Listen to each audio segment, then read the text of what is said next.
Bonjour, ici Brendan Leclerc et je vais vous montrer comment mettre un thème iOS 7 sur un appareil avec iOS 6, tel un iPod Touch 4e génération, un iPad 1re génération ou encore un iPhone 3GS. Alors pour ça, vous devrez avoir un appareil Apple jailbreaké. Ce jailbreak se fait grâce à un ordinateur et à un logiciel se téléchargeant sous le nom de Redsn et avec des fichiers SHSH transmis sur mon ordinateur. Alors, après ce jailbreak, vous aurez cette petite icône marron que vous voyez en haut à gauche qui s'appelle Cydia. C'est une alternative à l'App Store. Il y a plein d'applications, excusez-moi, de tweaks, comme qu'on appelle, pour modifier l'aspect personnalisable de l'iPod, car tout le monde le sait, Apple tient son système d'exploitation très sécurisé et très blindé. Qu'est-ce que je veux dire, c'est qu'on ne peut pas modifier les icônes comme sur Android. Android, c'est très personnalisable, tandis que sur Apple, de base, ça l'est pas pantoute. Alors, grâce à Cydia, c'est rendu possible.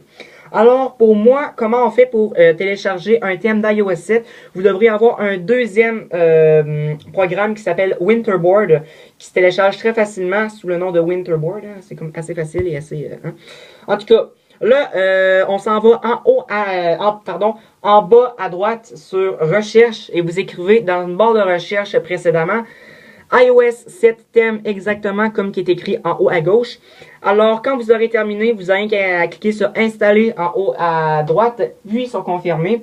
Et là, une petite barre de chargement avec différentes bases de données vont s'afficher. Tout est normal, une barre de chargement, comme je le disais, elle va se défiler. Par la fin, votre appareil va faire un respring, c'est-à-dire un petit refresh d'un appareil qui va faire ceci. Alors là, vous avez Winterboard, l'icône avec l'espèce de flocon. Vous cliquez dessus, tout simplement. Vous attendez quelques secondes, l'écran est noir, c'est tout à fait normal. Alors, après ça, quand ça va être normal, vous cliquez sur Select Theme. Vous cliquez dessus. Alors, vous cochez ceux que je vais vous dire. iPhone Blur Linen, Velox UI, Tones Status Bar UE, Siri, iPhone UE, Notification Center, MSG WhatsApp UE, Lock Screen, Folder and Answer, Area, Oxo, Apple Icons et Third Party Icons. Alors là, quand que tout ça va être coché, en haut à gauche, là, c'est pas le cas pour moi. Ça va être écrit, ça va être un bouton bleu écrit Respring. Vous cliquez dessus, votre appareil va faire un autre refresh.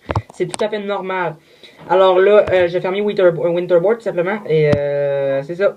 Alors là, comme vous voyez, j'ai les apparences d'iOS 7. C'est pas les icônes d'iOS 6. Et je vais vous montrer comment c'est pas un iPod Touch 5e génération que j'ai, c'est bel et bien un 4e génération et je vais vous le prouver dans les réglages.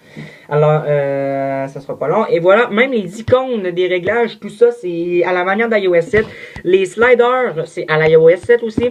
Alors là, je vais vous prouver dans général les informations que mon iPod Touch, c'est un iOS 6.1.6 et non un 7.1. Alors, ici, on voit la version. Ici, c'est 6.1.6. 6.1.6, 10B500. Alors, ceci est la version de mon iPod.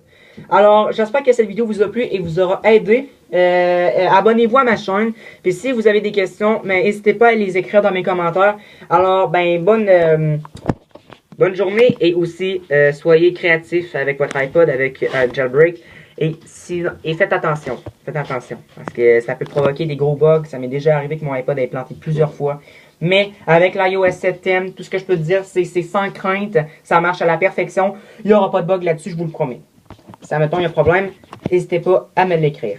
Ciao!